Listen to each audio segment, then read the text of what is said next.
Hello, my friend. Welcome to Second Spring, Adventures of the Warrior Poet. We are all on an epic adventure, but the road gets really hard once you hit your 50s. This I know. No matter how much I worked out, my gut expanded and my energy left me. And I thought to myself, maybe like you're thinking to yourself, this is just what it's like when you get old. This is what it's going to be like forever. But it wasn't, and it isn't. I spent 10 years researching and developing my own vitality formula. I was transformed. Now, see here a picture of me at 53 and a picture of me now at 66. 13 years between these photos. I'm 20 plus pounds lighter. I'm faster. I'm stronger. I have energy to spare. These days, I'm a retired salesman. But I'm also a full-time grandfather, and I'm a part-time actor and a stunt fighter at my local Renaissance fair. I'm Quill, the warrior poet. And I think my formula can help you. And so today, I'm going to share it with you. A quick disclaimer before we go on. I am not a medical professional. I'm not a doctor. I'm not a fitness coach. I'm not a bro science guy. I'm just an English major. A guy who likes to read. I like to experiment. I like to see what actually works when I apply certain protocols. That's what I am. Let's call that a vitality philosopher. Yeah, that's what I am, a vitality philosopher. But I'm also a 66-year-old grandfather that can run for 1 hour in the heat and not get tired. I can do 20 pull-ups. What I do works for me. Maybe it'll work for you. Why don't we try to find out together? Now, for today, I want to talk to you about gluttony. Not the medieval sin word. Think of gluttony as overabundance. And we're going to talk about gluttony in 3 different areas that may be stealing your energy. Now, it's what you put in your mouth, what you put in your house, what you put in your mind and your heart. Those are the 3 areas of gluttony that I'm going to talk about today. And by the end of the talk, I think you're going to see where these 3 areas could be stealing your energy and your health. Let's start with the hardest gluttony, what you put in your mouth. Do you know what a big bag of potato chips has in common with a big bag of apples? They both have about the same calories, about 2,000 calories. Anybody can eat a big bag of chips. In fact, they've been designed for you to not resist them. Lay's potato chips wasn't kidding. Nobody can eat just one. Modern foods have been designed to be desirable and addictive. And nobody, at least nobody that I know, can eat an entire bag of apples. 20 apples, that's about 2,000 calories. And that example pretty much runs through all of modern food. All of our food has now been designed to be excruciatingly tasty, high calorie, and low nutrition. Nature has designed us to be strong and fast with incredible endurance. And nature was pretty cruel too. Nature made the food hard to find. We had to work for it. 12,000 years ago, before modern agriculture, we worked for our food. And when we found it, we ate it all. That system, which has probably been going on for hundreds of thousands of years, your evolutionary biologists can tell you the actual times, I'm thinking maybe 200,000 years, suddenly got really hijacked. And you read about this all the time. I read about it in Mark Sisson's seminal work, The Primal Blueprint. In fact, I adopted a caveman diet mostly. What I eat, it could not be simpler. I eat meat, vegetables, butter, eggs, some fruit, some nuts. I eat all I want. That's the diet I follow. I'm not saying that's the diet you need to follow. But what I am telling you is when I began to experiment with food and, just stopping all processed food. No processed food. If it came out of a can, if it came out of a box or drive-through window, I wouldn't eat it. I found not only was it easy to lose weight, I find it's actually hard for me to gain weight. I can eat as much as I want. Now, you'll have to experiment with yourself. But what you need to do, and this is the hard part of gluttony of the mouth, you need to pay attention to what you put into your mouth. Most of us have no idea. Walk up to the average person on the street and ask them, what did you have for lunch yesterday? They don't know. They may not know what you ate this morning or what they ate this morning. How would they know what you're eating this morning unless they're looking in your window? But the point I'm trying to make is we're totally blind. We do not know what's going in our mouth all the time because we are so busy. And so that's the first gluttony. And the first rule of dealing with gluttony is paying attention to it. And paying attention to it without a feeling of shame. Do you know what you eat? Do you know what you actually put into your body's system? Here's what I'm going to recommend that you do. Take a week. Just take a week and write down everything you eat. Then look at that list. How much of it is food that looks like food? You could recognize it as not a bag of chemicals. Figure that out. Look at that. Now, I'm not saying you have to follow a Paleolithic diet like I follow, but you need to know what kind of diet you're on. Because if you leave it to the big food, the producers of these tasty chips, you will always overeat. You will always have too little nutrition in your body. You'll always be underpowered. So you're going to have to handle the first gluttony. The first gluttony is the abundance, the incredible abundance of America, of all the food and food-like things that you're sticking into your body. So that's the first area. You need to tackle that. Now, if you would like, if you're interested in rebooting yourself and eat the way I eat, or at least figure out what works best for you. Now, in this video, there's a free download. You can download it from my blog site. I've got a free 7-day, reset where you can actually go on and figure out, oh, here's how I do it. Here's how I'd feel better. That's a great place to start. But that covers the first gluttony, the abundance of things that we eat because our environment makes it so incredibly abundant. We just can't resist it. It's just too much stuff, and we have to take conscious control. That's the first gluttony that you must tackle. The second gluttony trap is things you put into your house, or the fact you won't stop putting things into your house. Again, let's take a dive through time. Now, according to what I read, cavemen, and I do like the caveman era. Not that I want to be a caveman because, you cut yourself, get an infection and die. I'm very, very thankful for modern medicine. But our ancestors did not possess so many things because everything you possess, it actually owns you back in a way.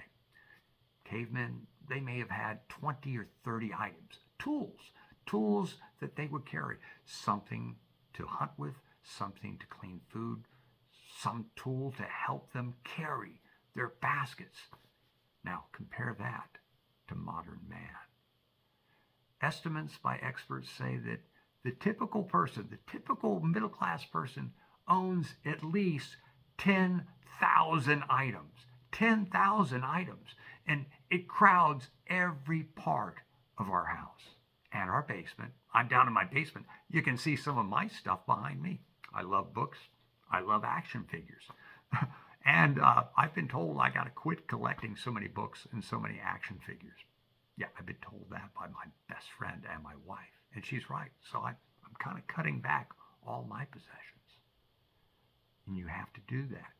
You have to curate yourself. Because if you do not, all the things that you're beginning to heap now become the treasures that you will have to maintain. And think about it. How many people do you know that have to rent a place? Not just their house, self-storage. They have to rent a place to put all of their things. And they're subdividing their attention. And again, our lives are crowded with it. We go on Amazon. We run into things we had no idea that we needed. And I'm not saying that possessions are bad, but I'm saying if you use kind of the gluttony trap kind of matrix, you've got to ask yourself, am I going to use this? Do I enjoy this? Now, I did something pretty remarkable the other day. I made a list of 10 things, not 10 useless things. I made a list of 10 things that I own, that I love, that I never use. I love archery. I love shooting 6 guns. I love acting. And I have many costumes. I've got loads of archery equipment. I've got all kinds of books that I have not read. And it was very, very easy for me to fill out this list. 10 things that I own, I actually like, but I don't make time to use or enjoy. What about you? Are there things clogging up your life? Because everything you own steals bandwidth from you. So you're going to have to start curating your life. If you get that under control, you'll spend less time maintaining your things, because life is energy. The energy that is stolen by the poor foods you eat, that energy you now have to use, what little you have to maintain your stuff. Now, I realize this is probably getting into more philosophy than you want to deal with. But, my friend, at least consider beginning to curate the number of things that you have in your possession that you own, that you don't need, that you don't want, that you don't want to maintain, and start letting them go. That is the gluttony trap of possessions. That's gluttony trap number 2. And now on to the third of the gluttony traps. Gluttony of information. And again, gluttony, let's go to the root word glut, means just too much. Too much information. Information is not bad. Primordial man, caveman as I like to call him, he needed information, just like he needed food. Food was vital. You had to have it or you died. It's a survival strategy to eat, but not eat everything that we eat now. That's no longer a survival strategy. That's gluttony. Owning things is a survival strategy. You needed tools to help you skin animals, tools to help you haul your things around. Tools are wonderful, but we've let it get away from us. We have endless trinkets that we are now the curators and really the servants of. So those two strategies of survival, they went astray with gluttony. What about information? Oh, information is even worse, because your house can only get so packed. There are only so many things you're going to get onto your property. Oh, there is a tsunami of information that can wash over you and does wash over you every day. Now, I've done some reading on this. And again, going back to the caveman, typical caveman might have run into 1 to 2 dozen informational items that helped him survive every day. Enemy tribes coming into your area. The seasons. What's happening in spring? What do you need to know of animal movements? How to track things? That's important knowledge. That's survival knowledge. Even our colonial ancestors in 1776, now according to the sources I read, we may have encountered maybe 100 pieces of new information in a small town. What's going on in the next small town over? What's going on with military movements again? We need to know things. Information allowed us to survive. But the typical American today, according now to the estimates I read, 5,000 pieces of information come washing over you, and you don't know what to do with most of it. It dissipates your attention. It causes nonstop anxiety. Have you looked on social media lately? It is what did I call it? Yes, a tsunami. And it's washing you away. You don't know what to do with all these things if you don't curate. You must decide what you let into your mind and into your heart every day. Otherwise, you will find yourself, and maybe you do, scrolling on your phone endlessly with new pieces of information rolling in on you like the tides. Information that might make you anxious, worried, jealous. And I've heard it said by the poets, other poets, not me, wiser men than me, have said that comparison is the thief of joy. Oh, that's true if you're on social media. So you must curate what comes. You must control that gluttony, because that too is stealing your energy. Yes. How do I do it? I have some pretty strict rules. I'm on Facebook. I like to create things to send it out. And I love YouTube. I love learning things. But I limit myself. 30 minutes a day, and that's plenty. I can look on Facebook. I can look on YouTube. Sometimes I'll go on TikTok. That's okay. But I'm not living there. But I've had to understand how this modern tool, this smartphone works. It's based on an addiction. They have set it up. The more you touch it, the more you interact, the more you want to interact. So what do? How do I overcome it? Now, I do what I call foyer the phone.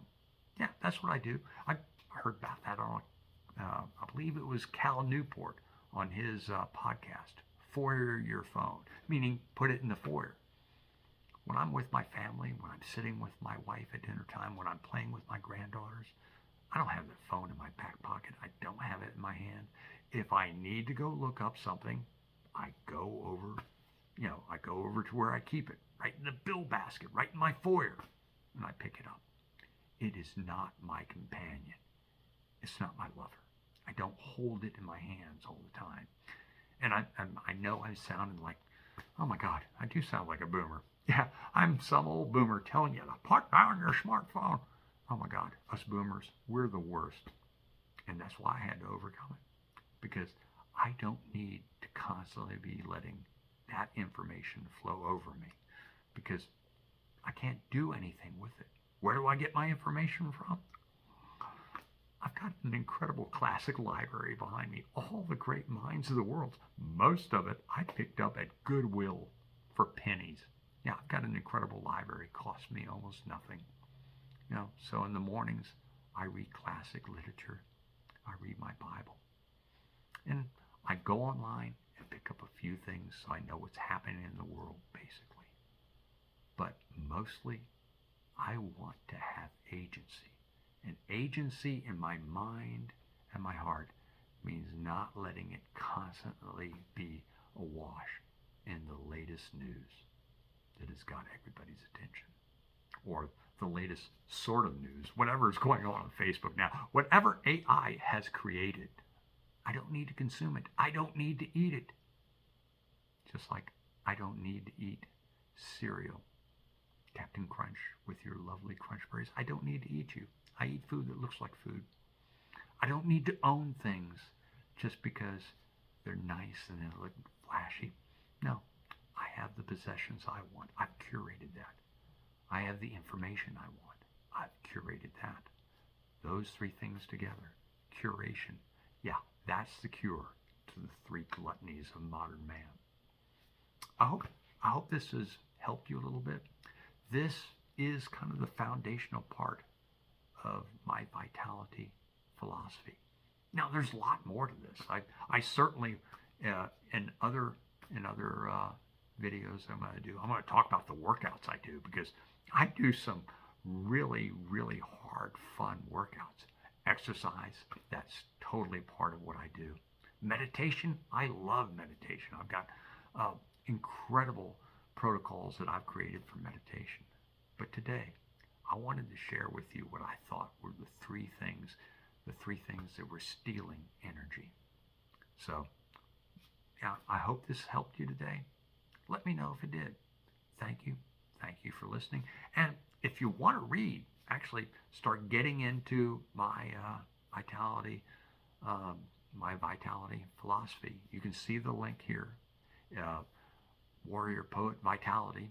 That's my blog site where I've written over the last year 25 blogs, and I cover everything there. I cover the food that you should be eating, the meditation that I follow, the exercise that I do, all the things that make me a powerhouse in my golden years. And again, my friends, we are on an adventure, and I want your adventure to be fantastic. Thank you for listening.